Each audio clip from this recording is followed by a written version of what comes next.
your own time, gentlemen. Must be something big if the General's here. You have a brother in the 2nd Battalion. Yes, sir. They're walking into a trap. Your orders are to deliver a message calling off tomorrow morning's attack. If you fail, it will be a massacre. Hello and welcome to the latest episode of the Moviescramble podcast. Today we will be discussing the Sam Mendes film 1917, which is still on top of the UK box office after being out for a couple of weeks. Joining me this evening is Mary. How the hell are you? It's Brittany, bitch. I'm back. I'm so excited. I genuinely have missed doing this podcast. I'm really good. I've moved house. I'm obviously still engaged. We haven't killed each other and we're wedding planning. So just been super, super busy. But I'm really glad to get back into my cinema and doing this with you guys. Of course, when you say you're getting married, that's to the ever lovely Chris. Yes. It's not like Simmy or anything. It's not one of these incestuous movie scramble affairs or anything like that. No, definitely not. You know, if I was having a movie scramble affair, it would be with you, John. So don't worry. Going to have to cut that out. Obviously, there's just the two of us this evening. Unfortunately, Thomas, the usual main man, the choreographer, if you like, of the Movie Scramble podcast, can't be with us, but he sends his apologies and he will be back on the next one, which is obviously very good news. But we thought we would go ahead and do this because 1917 is a fantastic film, and we wanted to spend a bit of time talking about it. The film, as I said, is from director Sam Mendes. It stars George Mackay and Dean Charles Chapman. Features performances by the likes of Mark Strong, Andrew Scott, Richard Madden, Colin Firth and Benedict Cumberbatch in various small roles. It is based around the 6th of April 1917, when two lance corporals are tasked with taking a message from their front line to another part of the front line which has been cut off, and they have to deliver a message to tell the front line that they should not be going ahead with their planned attack on the enemy who has retreated, basically because the generals which are sitting behind the front line have realised it's a trap and it's going to be a massacre and 1,600 souls are at risk here. The film has been getting so many awards and so much good publicity over the last couple of weeks. It's one of these films that will, I think, redefine cinema over the next couple of years. Mary, you wrote the review for the Moviescramble site, I should say, and you loved the film, I think, based purely on your review. What attracted you to the film and what did you take from it? So this is going to sound like a kind of weird comment to make, but I don't think World War I gets enough cinema time, because it's not, I don't know if it's seen as maybe not as like sexy or whatever, because there's not a kind of clear villain like the way you have the, you know, figure of Hitler in World War II cinema. And I don't actually think it gets enough screen time. And yet it's a war that completely changed how we fought wars in the first place, but also the sort of PTSD or shell shock, as they called it back then, that many of the soldiers experienced was something that, you know, had never ever touched Britain before. And I think that this film really kind of captures that. There's so much, you know, war fatigue amongst the soldiers who are in the trenches. And I don't mean that in that, you know, they just can't be bothered. I mean that they are, you know, extremely distressed. By the time this film is set, there's still about 18 months of war still to go before World War I finished. And for me, the minute Blake and Schofield went up and over, I just held my breath. Like there was 2 hours of me just, I couldn't exhale. I was so wrapped up in everything they were doing. And, you know, what really struck me, and I said this in reviews, that, you know, these are young boys. These aren't, you know, men who are equipped to be soldiers or know anything about war or really why they're fighting. They're just young boys who've been, you know, conscripted, and I felt so much for them. I was completely wrapped up in my own emotions. And then I looked to my left and there was an elderly gentleman absolutely breaking his heart, sobbing across the aisle from me as well. So I think it was quite emotional cinema experience for everyone, actually. But yeah, no, I loved it. You know, amazing performances, and just I was fascinated by how they were going to pull off the kind of single shot or single take thing, because me being me, I was looking for the join or whatever, but it's flawless. It is absolutely flawless, and for me it outstrips Dunkirk. I pretty much agree with you. It's a slightly different beast to Dunkirk in the way that it's staged and everything. I was a bit the same as yourself. I've seen the film twice, and the first time when I was watching it, you're very conscious of the fact it is a one take, or it appears to be a one take. Apparently it's a series of takes that are very cleverly stitched together. Some are very short, but some are up to 9 minutes long, which is just absolutely astounding as far as I'm concerned. To have a shot that lasts for 9 minutes and covers so much ground in time and story is just an amazing feat of cinematography. It's just an amazing feat of direction and acting, and everything to do with the whole production is just totally spot on. I was a bit scared to begin with that it was going to be overshadowed by the technique it was using. That was going to be the sort of main focus for it. But what that did was it drove the story, and it drove it in such a way that there was tension right from the very start. It started very gently. It was like a field in France, and one of the guys was sleeping and another guy was pretending to sleep. And then from there, the tension just racked up, and you got moments where it would sort of come down again in order for you to almost like the audience to have a breath and then start back up again, because you knew that the next thing was just around the corner. And the sort of danger, whatever you want to call it, was literally everywhere. You know, they were falling into these kind of slurry pits, and Schofield's character's cut his hand and he goes to stick his hand in the mud and he realises he's actually just stuck his hand inside a corpse. And it's, okay, that's not like, you know, he's not getting shot at or whatever, but it all just compounds this trauma and distress that is, you know, weighing on their shoulders from the very, very start, because these boys know that if they don't complete their task, then they're responsible for the deaths ultimately of, you know, 1,600 men. And Blake's brother is in the battalion that he's sent to rescue, so he's really, really invested in getting this message across. Mm-hmm. And I think you're right, like the single shot thing, it's not gimmicky. It's an action driver. It's not, I don't know what the word is, but it's not detrimental to the film. And actually, if you're saying some shots are 9 minutes long, then to me that's kind of testament to how engaging this film is, because name me anything else in cinema these days that isn't like short, sharp cuts, whereas this completely held you from start to finish. As I say, as soon as they went up and over, I was like, I can't breathe. Yeah, well, that's what I was saying. This is going to kind of redefine filmmaking just in some of the techniques they used, and the fact that the camera that they used for this is the smallest, lightest camera that they could possibly get. I believe they're prototype cameras they used, made specifically on the request of Roger Deakins, the cinematographer, so that they could get some of these shots, like that particular one when they're in no man's land and they go down into the big pit and they go round this massive big pit that's filled with water, but the camera just glides right over the top and then just meets them on the side. That was a beautiful shot. It's just wow, you know, you could spend the whole of the time just saying, how the hell did they do that? But you're so engrossed in the film, it really pulls you in. A lot of it's to do with the acting as well, because it's just spot on. These guys are like wearing their heart on their sleeves for the whole time. There's sort of nice wee elements in it where they're just chatting away, as you said, when he hurt his hand and he says, "Oh well, you'll be wanking in no time, don't worry about it." And he retorts, "Wrong hand," you know.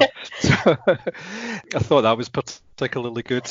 And just the fullness of it, you know, the way that when they were walking through the trenches at the beginning, and like all life was on show there. There was guys just sitting about. There was people trying to dig others out of the mud, and there was everything going on. Apparently there was scenes. There was like more than 500 extras. I mean, I don't know how all of those extras did not catch some sort of pneumonia, because I must admit, watching some of those scenes, I felt cold.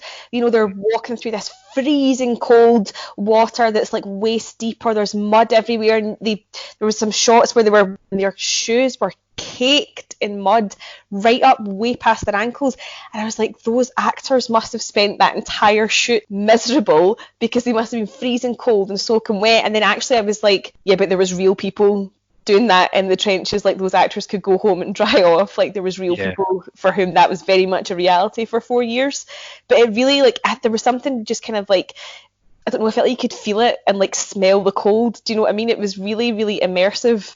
And there were so many shots, like you mentioned that one where the camera just sort of glides across that water, and there's a couple of scenes where the camera sort of seems to plunge kind of underwater and stuff like that as well. And just really, really beautiful cinema. Like, I actually turned round to Chris a few times and was like, that's my favourite shot that I've seen in this film so far. And then 5 minutes later I was like, oh no, this is my favourite. Like, it was stunning. I've never seen anything quite like it. It was like, it did feel like a kind of immersive experience, but all credit to Sam Mendes and Roger Deakins, because that was, it really, I don't know, it proves that it's not a gimmick and that it just works. Yes, it's been done a few times. Sam Mendes did it obviously before he did it on Spectre, I think. Opening 5 minutes, and that's right. Yeah, but this is obviously taking it to the next level. This is taking it to sort of Birdman levels of ingenuity, like doing it for a whole film. There are cuts in this, but they are very well hidden. Yeah, the only one I could think, I forgot about Birdman actually. The only other film I could think of like this was Rope. And even then, there's a couple of scenes in Rope where they maybe close up in somebody's jacket and then come back out or whatever, and that's where you kind of like see the join or whatever. But then this, I barely noticed anything in this because I just felt like I was standing like right next to these guys. I saw it on super screen as well, which helped, right? Because it was like, oh, definitely, yeah, it was so good.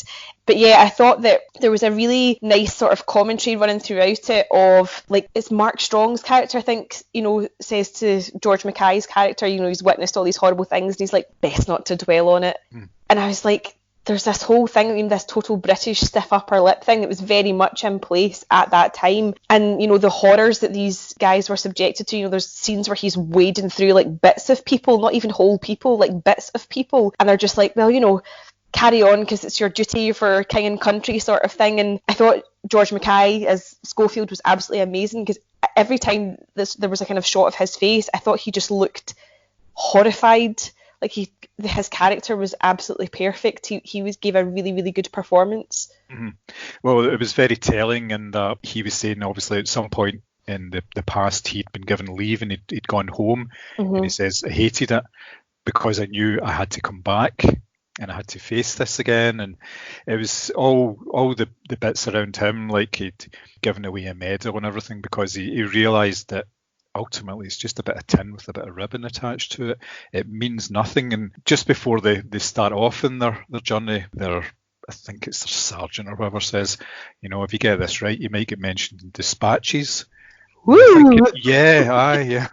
That's going to be really worthwhile, You might come back with one eye and maybe a hand still intact, but you'll get mentioned in dispatches. Yes, because the good ladies back home like nothing better than to hear things like that, Backing it up rather nicely was the soundtrack, the soundscape, and the whole score. It just played just underneath everything, but it just helped keeping things going when they were like going through the whole artillery range part and all this, and it was just it's almost like a kinetic thing, and it just kept pushing them forward, and it was really just there to inform the audience, we're keeping going here, we're not stopping, there's no way, we can't stop, we don't have the time to do it. They were only going something like, I think it was about 8 miles or something, but the territory they were crossing was so terrifying to them because they didn't know what was going to be there at any turn. It's frightening to think that people actually did that. Yeah, absolutely. I think it's a film that makes you very conscious of time as well, because in your head you're like, they've got to get to these people before sunlight, they've got to get to these people, and that's kind of lodged in your brain. And so when they move from sort of section to section, you're just like, in my head a lot of the time it's like, what time is it? Because you know what it's like in Europe, like it gets dark like super quick and it literally just goes to black. Like, yes, there's no sort of sunset. So when it got dark really quickly, I was like, what time is it? Like, are they going to make it on time? How are they going to achieve this? Because it just you did kind of like, you were conscious of time, but you also sort of lost sense of it as well, if that makes sense. Oh yeah, totally, yes. You mentioned in review about the use of Wayfaring Stranger. Oh, that was heartbreaking, wasn't it? Yeah. And the way that they did that as well, just while the soldier was like sitting there singing it and they were all round about him, and the way that they introduced the characters into that, and then the camera went right round the whole of them and came back. It was just, you were going, this is something else. It's just, It genuinely feels like Sam Mendes was trying to absolutely destroy my tear ducts. Like, I heard the opening bars, because the version of this song that I've heard is, I'm pretty sure it's Johnny Cash, and it does kind of make me a wee bit at the best of times. So the first kind of like opening lines of it, and I was like, oh god, that's that Wayfaring Stranger song. And then as the camera sort of panned round all the soldiers, you're like, some of them were kind of listening and engaged because it was probably a wee bit of entertainment for them, but most of them, they looked like just walking corpses. They just looked awful, and no amount of sort of beautiful singing and, you know, haunting though it was, sort of weaving its way through the trees, nothing was going to change the fact that they were about to go and basically face German artillery or whatever. And like, it just, that was it was such a still moment as well. Like, everyone was really, really still, including the guy who was singing. And that sort of, as you say, sort of allows you to breathe, because it brought the pace right down before it was going to launch you into something else. Yeah, and the fact is, when it panned round all of these soldiers, you realised they were all just boys. They were all 17, 18-year-old boys. Now, my grandfather was in the First World War, and he lied in order. He was only something like 14 or 15, but they were desperate for people to be involved. So he was actually there. He took care of the horses in the trenches and all that during the First World War. But he was just a really young lad. But he lied about his age, and they took him in, which is just incredible. I think that was quite common though, because in the First World War in particular, they set up what they called like friends and family battalions. So basically, you and everybody in your street, or like you and everybody in your family, would sign up to serve together. But then because entire battalions kept getting wiped out, which is essentially wiping out like small towns, they didn't do that in the Second World War. But yeah, loads of boys lied because everybody else in their family was going, or their street or their town or whatever. You see that in just about every town in Scotland, if not Britain. There's a First World War memorial, and all the names of the people and the days that they died, and so many of them, like you say, they all died on the same days or round about the same sort of time, because they were all serving together. Yeah. And that's one of the reasons why they stopped all that. Yeah. And there is kind of, what I like about this film is, you see, there is kind of moments of like humour and camaraderie and all that as well, because I think it was important to, as much as, I mean, they're clearly traumatised by whatever they've witnessed so far, I think there was this kind of spirit of like being loyal to whoever you served with, and trying to, you know, help your friends or whatever, you know, make it, just get through it at whatever cost. And I think that was kind of important to show as well, that as much as it was probably the worst experience these men would ever have in their lives, and some of them may have got called up again in World War II, depending on their age, there was this kind of loyal spirit, not necessarily to king and country, because a lot of the soldiers in the film comment that they don't really know what they're fighting for, or the area looks like a bit of a shithole and they've no idea why they're defending it, but they are loyal to each other. Yes, and that's part of the fact that, as you say, a lot of them know each other anyway, so it's in times of adversity and all that, isn't it, that people sort of band together. So they may not know why they're doing it, but they're doing it because what's the alternative? You know, they've been fed so much propaganda about how the Germans are going to take over, you know, the whole of Europe, and obviously they were all really surprised that they were all still there in April, because they expected to be finished by the Christmas before. Instead, obviously completely bogged down the trenches and going nowhere, moving, you know, 6 inches forward, then moving 6 inches back. It was just unbelievable. So, would you recommend this film to others? Absolutely. I'm determined to get another super screen experience, and it was like nothing. I mean, I've, like, for God's sake, I'm a history geek. I've seen my fair share of war films, but this was like nothing else I'd ever seen. And I think because of the sort of age of the main characters and just the general sort of cinematography, it's absolutely fantastic. I honestly feel like I'll be really hard pushed to find a better film this year, and it's only January. I know exactly. I feel exactly the same way. It's a film I would wholeheartedly recommend for anybody to see. It's not the easiest watch at times due to some of the content, but it's an experience, and I would urge people to try and see it at the biggest screen they can possibly see it on.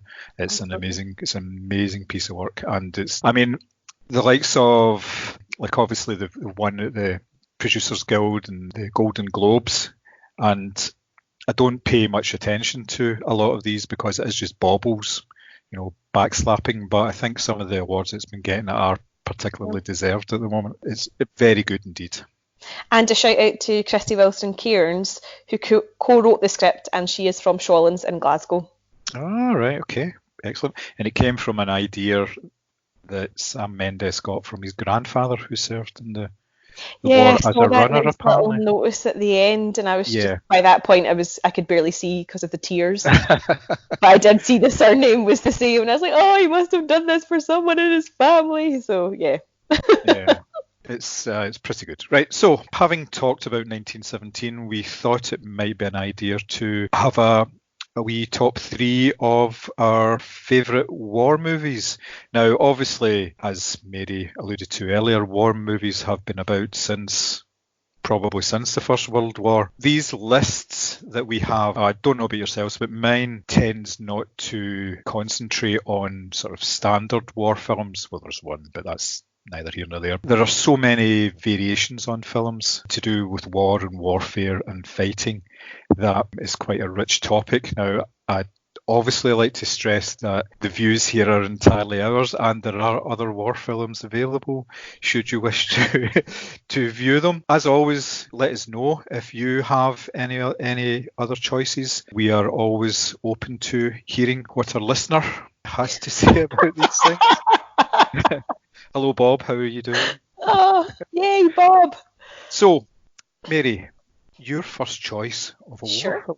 I mean, I'd like to give a few honourable mentions, if I may, before I proceed, because it turns out that like 90% of my DVD and Blu-ray library is war films, which will come as no shock to Chris, because I spend my entire time immersed in Holocaust literature. So Battle for Algiers, Life is Beautiful, and Rome Città Aperta just missed out on my top three. But to start off, my first pick is one of my favourite films of all time, which is Downfall, Oliver Hirschspiegel's 2004 film, which centres around Hitler's final days in his Berlin bunker. So this is a film that I remember going to see in a school trip with my history class, just to make you feel old, John. Thank you very much.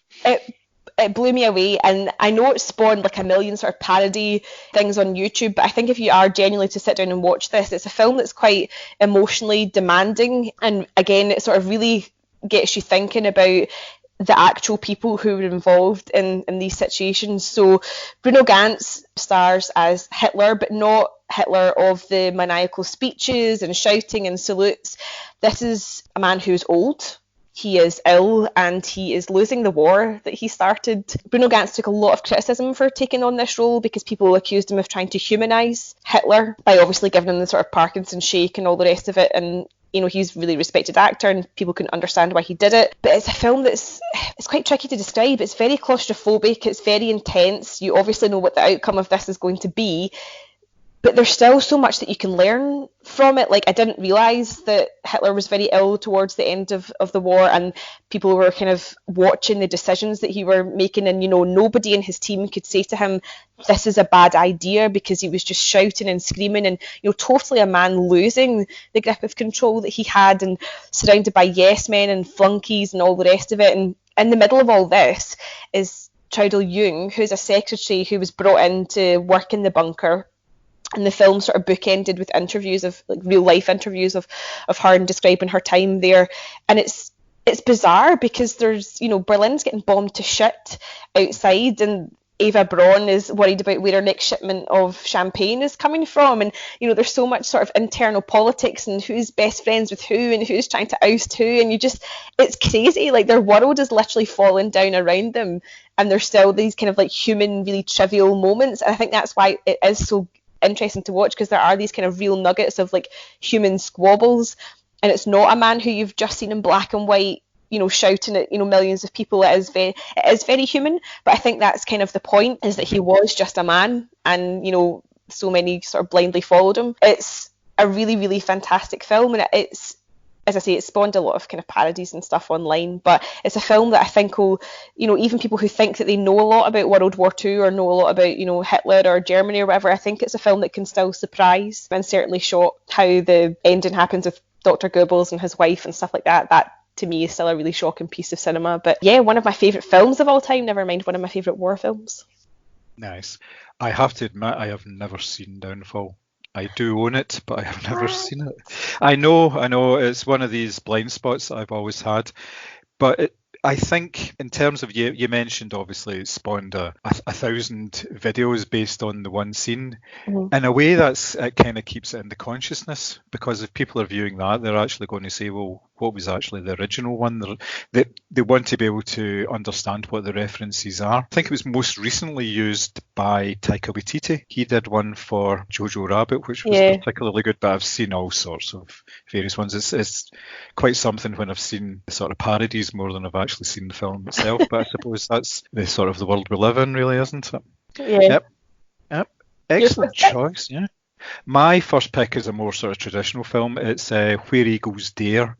It's a 1968. Sorry, I'm just laughing because my dad tortures us with this every Christmas. If it's not this, it's Bridge Over the River Kwai or Guns of Navarone. I didn't consider either of those two, but yes, they're both up there, top war films, yeah. This is one of the first films I can actually remember seeing, basically because it was pretty much on the telly all the time during the 1970s. Stars Richard Burton, stars Clint Eastwood. It's a sort of almost like a Boy's Own type war story written by Alistair MacLean, who then went on to do the screenplay for the actual film, based around a team, an Anglo-American team that's put together to go into Nazi-occupied Bavaria, I think it is, to rescue a general who's been captured. Now, this general is one of the main planners for the Western Front, and they want to get to him before he spills all his secrets, which would basically turn the tide of the war to the good of the Nazis. Within the team as well, there is suspicions that there's some sort of a mole,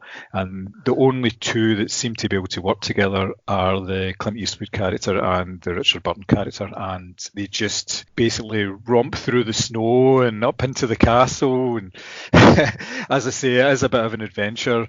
The Nazis are all kind of one-dimensional, but it's a thoroughly enjoyable watch. As I say, it's got sentimental value, and when we first thought about this, it was the first thing that actually came to mind, basically because of the broadsword calling Danny Boy reference. I honestly, Dad, if you're amazing. listening, broadsword to Danny Boy is literally imprinted on my brain, because it's just every time it gets, now when Channel 5 start loading their war films at Christmas, Yeah. my dad just goes about the house saying that phrase, no context, just floating about the house, saying it constantly between Christmas and New Year. Yeah, or there's that and the other one where it's the SS officer and he says, I remember the cathedral being on the left-hand side of the square. And that's something that me and my son have a back and forward on when we talk about things, and you sort of paraphrase it. It's one of these sort of in-jokes that just keeps going and keeps going. Yeah, so that's basically my first choice. It's not a particularly hard-hitting film. It's a pleasant way to spend a couple of hours. As you said, it's it's a romp. It's, America and Britain save the world, that sort of thing. Yeah, nothing wrong with that. Yeah, cool. So, your second one? Yeah, this is kind of a wee bit left field for me, actually, because I'm not really a big anime fan. But my next choice is Grave of the Fireflies, which is from 1988, and it's a Studio Ghibli production. And I believe they're all being loaded onto Netflix, so this is definitely one to watch if you can. Well, the reason I think I picked this is because I think anyone who maybe isn't as interested in anime, I was a novice when I came to this, maybe thinks that it's all sort of full of kind of wide-eyed, sort of giggling kind of giggles and, swear words that come out as hashtags and stuff like that. And I was really, really surprised by how moved I was by this for two reasons. So it's told from the perspective of two siblings, Seita and Setsuko, and they're not orphaned, but their dad's away on the front and their mum's been killed by sort of falling buildings or something like that, so they are kind of on their own. So there's the children's perspective, but also it's set in Japan, and we all know how that ended. So there's this kind of sense of impending doom that right from the start of the film, that not only are these children on their own, but we know what the outcome of the war for the Japanese is. So it's definitely sort of filled with this foreboding from the outset. So these two kids, they're met with, greed and nastiness and abuse from all the adults that they try to reach out to for help. So they are really left to fend for themselves, and they end up living in a cave with the older brother going to scavenge for food to try and keep his sister alive because she's really, really badly malnourished. And the only sort of reprieve they have from the the nightly raids by the Americans overhead are the fireflies. And these are obviously these little green sort of fluorescent dots floating across the screen, and it's the only little bit of joy she has in her life because everything else is so miserable. And if you think you're going into this and it's just a cartoon, it's a film that will hit you every bit as much as a real life war film with actual actors. It's so grim, and I think especially because it's children at the centre of it, you can't help but sort of tug on the heartstrings. And I think I read somewhere that it's sort of semi autobiographical from the writer. I'm not 100% sure on that, but if that is true, then my God, because it really is a sort of story of, no hope and even less hope. It's really a really good watch. So if it does come on Netflix, I thoroughly recommend. Nice. Yeah, there's basically every Studio Ghibli film's going to be on. They're putting them out over the course of 3 months to give you plenty of time to watch them all rather than just dumping them all at the one time, apparently. Sad to say, this is another one I haven't seen.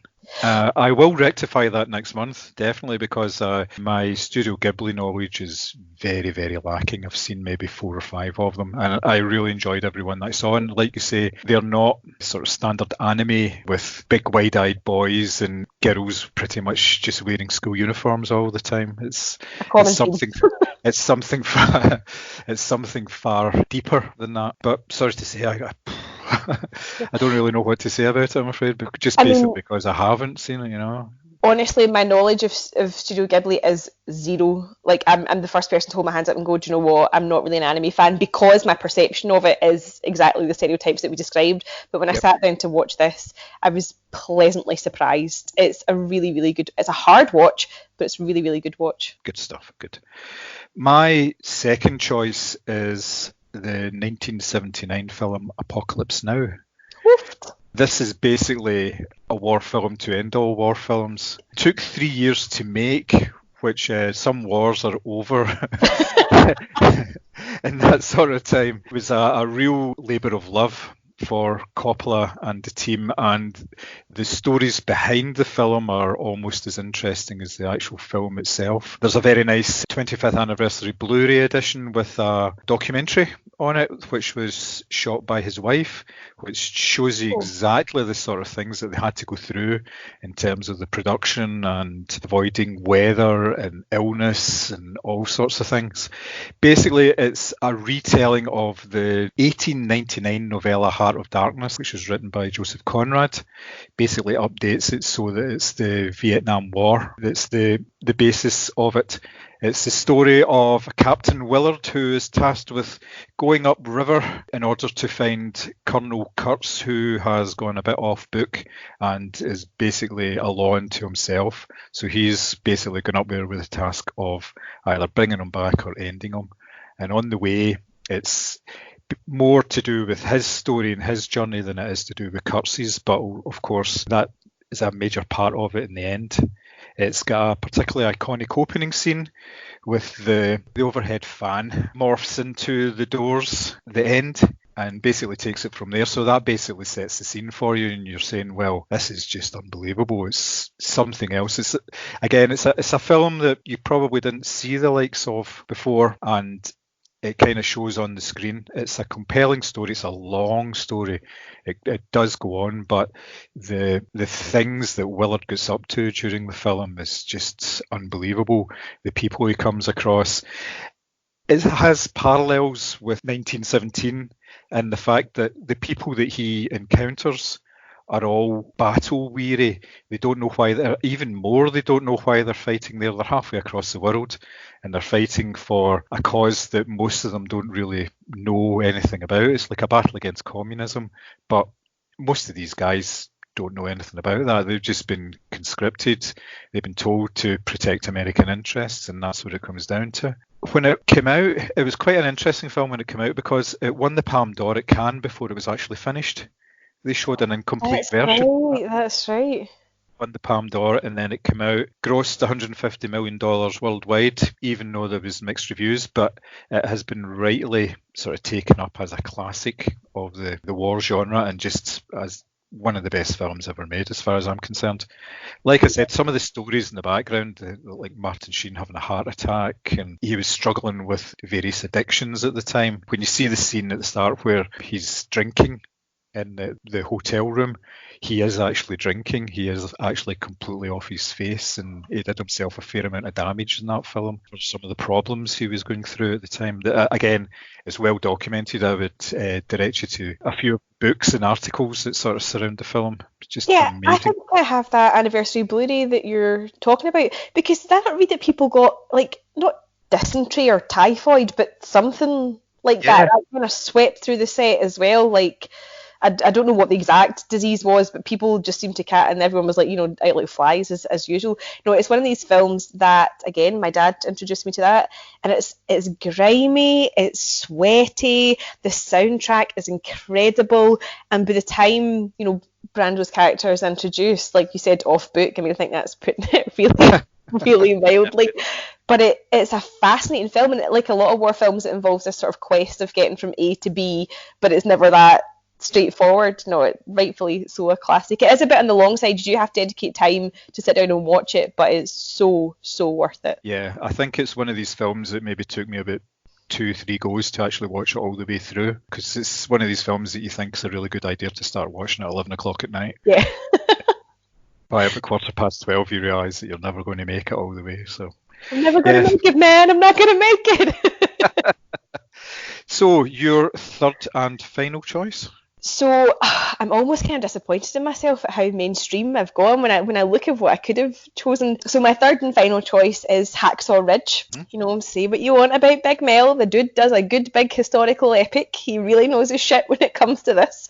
So I can't even remember when this was released, but it was recently. It was like 2015 or 16, and the film focuses on the character of, the real life person, Desmond Doss, who's played by Andrew Garfield, who was the first person in American history to win their Medal of Honor without actually ever having fired a shot. So he served in World War II, and rather than be a sort of conscientious objector or whatever the American equivalent is, he decided to go into the military, but with the clear intention of never wounding or hurting or shooting or whatever, because he was extremely religious and was ultimately a pacifist. And there's a couple of things that sort of stem this belief. He grew up with a really abusive father, and he does have really sort of strong religious morals. But it's a film that really, really, again, it just sort of emotionally kind of ruins you. Like, there's a scene that Chris always refers to as well, where Doss is actually using one of his comrades as a human shield to sort of run across a battlefield and try and survive getting from one side to the other. But it's a film that really it makes you sort of think about, it's going to sound really cheesy, but the sort of endurance of the human spirit. Like, he was vilified, he was abused, he was made fun of because he was just determined not to actually be involved in the violence of war. And yet what he did achieve in terms of saving people and helping fellow soldiers was nothing short of incredible. The guy is like a miracle, to use a religious term. And there's so many shots in that film where you're just like, everyone's crying, or the battlefield is like so full of smoke and fire that you can barely see, and it like 1917, it sort of sweeps you up in your surroundings, and it's a really, really great film. Vince Vaughn is in it as well. He puts in a really good performance as well, actually, as one of the army sergeants. But it's a film it's so powerful, and it's like, again, it's a story that I'd never heard before of this young man determined to go to war to serve his country, but determined equally not to do any harm to anyone else. And it's quite emotional. I think there's an interview with the real Desmond at the end, and he's still, he has absolute courage and his conviction, and it's a pretty remarkable story, but beautifully shot, and again really drags you into that sort of soundscape of war. Yeah, there's a couple of big battle scenes, especially in the third act, which are just amazing to see. Like you say, Mel does a good film, even if he does have questionable politics. And obviously he's not the only one these days. It has Mr. Vaughn as well has been in the news recently for something similar. So really? No, well, it was shaking hands with Trump. Public, so, but he's always been sort of a right wing sort of a advocate anyway. If you're me thinking that Dragged Across Concrete was like fictional, I had no idea. And the two of them make such good buddy cops. Bloody hell. I know, but the film had the potential to be really, really bad, sort of one of these movie of the week, very cheesy. schmaltzy. Yeah, and it avoided that so well. Just the Andrew Garfield performance is just sublime. Yeah. He's fantastic, and then obviously he's channeling a real life person, so obviously that added an extra dimension to it. But I thought it was a fantastic film at the time. I really liked it. Even you'll know, I won't spoil it for anyone, but there's a scene with the Vince Vaughn character and the Andrew Garfield character towards the end of it, which did kind of drag me out of it a wee bit, the same way that he dragged him out of it a wee bit. Which I thought was a wee bit much. They could have kind of done without what they did there, but overall, yes, I thought it was a fantastic movie. It's a very good choice, and quite an unusual choice considering the number of films that are out there. But yes, it's very worthwhile mentioning. As I say, there was a couple. I mean, Life is Beautiful is like, again, just something that just makes me weep from start to finish. But actually, perhaps I would get accused of being too fixated on one particular side of the story. So I thought, you know what, I'm going to go for something that's a wee bit more kind of mainstream. So, Europe, last choice. My last choice is Full Metal Jacket, the 1987 film by Stanley Kubrick. I was a little young to really take in The Shining when it came out, so this was really my first exposure to Stanley Kubrick. Nice. And of course, it's nothing like anything that he's really done before or since. It's an amazing film which concentrates on soldiers coming through training and going on to the war. There's basically two halves of it. There's a half where the soldiers are all together, principally Private Joker and Private Pyle, and it's how they go through their basic training, and then the second half of the film is their deployment into Vietnam, and it basically follows Private Joker as he goes in as, I think he's some sort of reporter or something. He reports for Stars and Stripes, the newspaper of the forces. It's an immensely powerful film because, again, it shows you that a lot of the time it's these young, inexperienced, underprivileged guys that are fighting for something that they don't know what it's about, and a lot of them are just there because either they were forced to do it or they think it's a good idea. They're looking for something to do, and the army seems like a good idea. It was obviously set during quite the early days of the Vietnam conflict, so therefore there wasn't the same sort of news reporting on a lot of the horrors. It wasn't reaching the US in the same way. It was always obviously still there, but a lot of it was following the government line that they were winning, and they were winning well. And obviously it was only when they got over there and actually found out what was actually going on, just what kind of shit show it actually was, and the fact that so many young guys died. It was just unbelievable. You just can't believe it.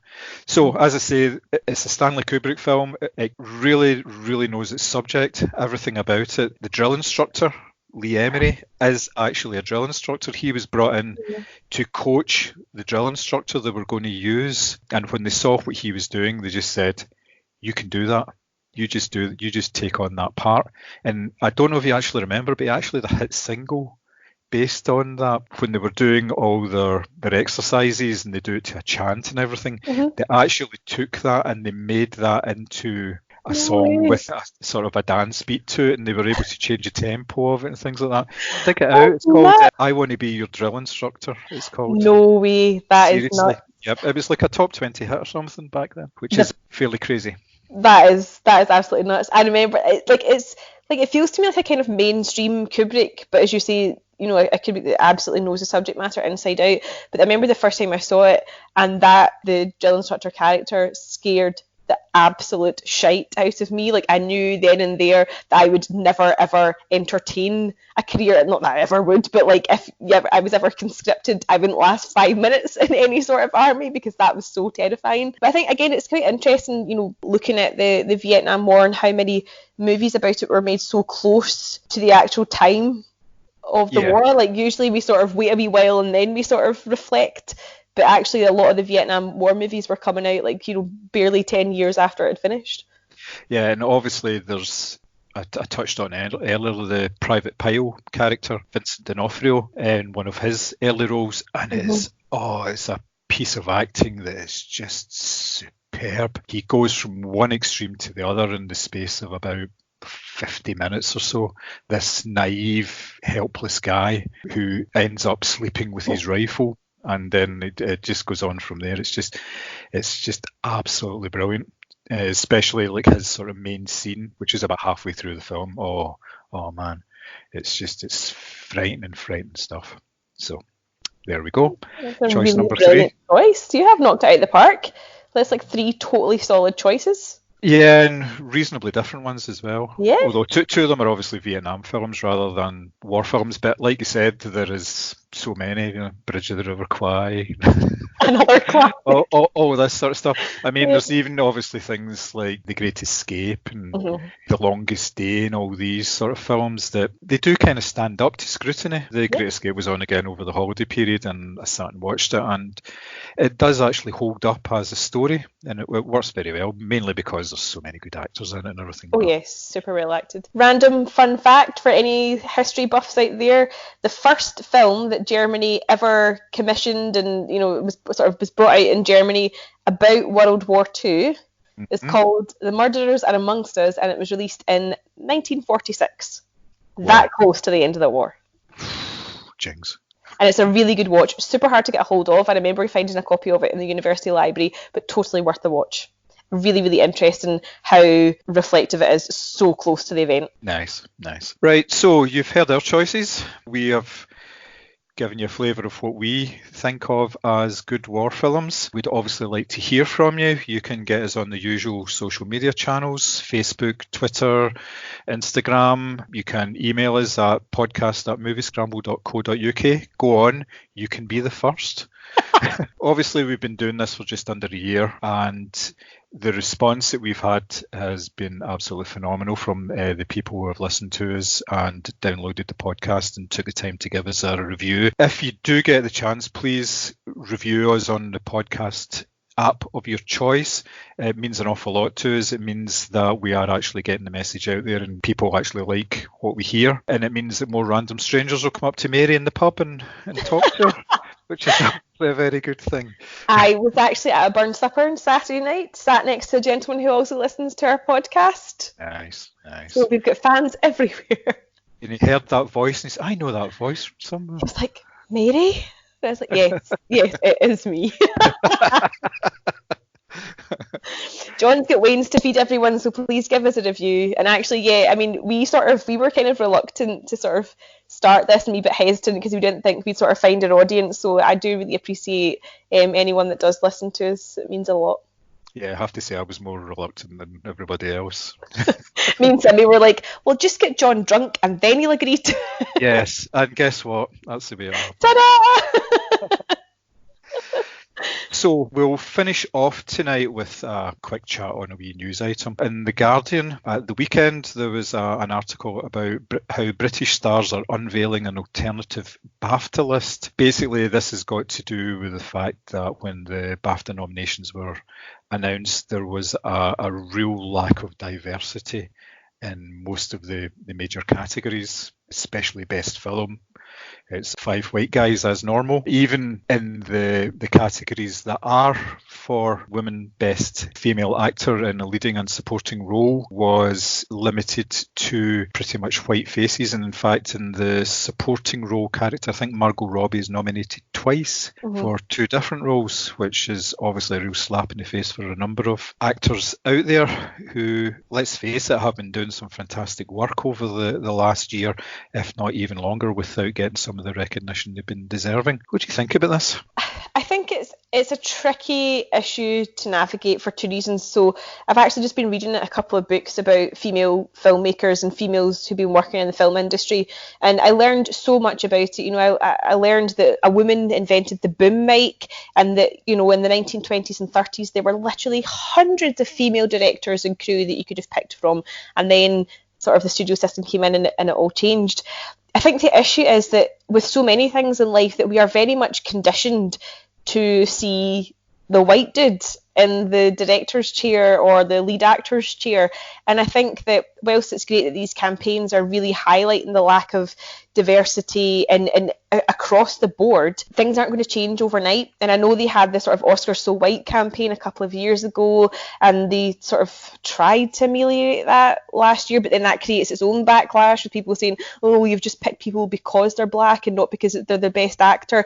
So it's really, really tricky politics to navigate. But what I would say is that, visibility is a huge issue. And if you're a woman and you want to direct films, but the constant examples that you see are of old white dudes, you don't feel represented and you don't feel like you can go for it and you can pursue that career.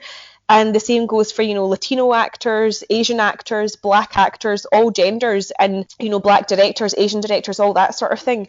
It is a visibility issue, and we'll continue to have this problem of not enough diverse nominees if people don't feel like they can go into the industry because the industry itself doesn't represent them. It's that kind of chicken and egg thing. Mm-hmm. But I don't think we're going to change opinions overnight. Like, I think that to expect that because you sort of launch a kind of social campaign one year, that next year is going to be, completely as diverse as you could want it to be, I don't think that's realistic, because ultimately the people who are Oscar voters or BAFTA voters or whatever are probably old white dudes. Yeah, but you say obviously they raise awareness by having certain campaigns. Mm-hmm. If anything, the BAFTAs are going backwards, not forwards. It's gotten worse than it's gotten better, really, in the last couple of years, and it's making these sort of awards even less relevant than they are now. I'm not saying that they're particularly relevant now.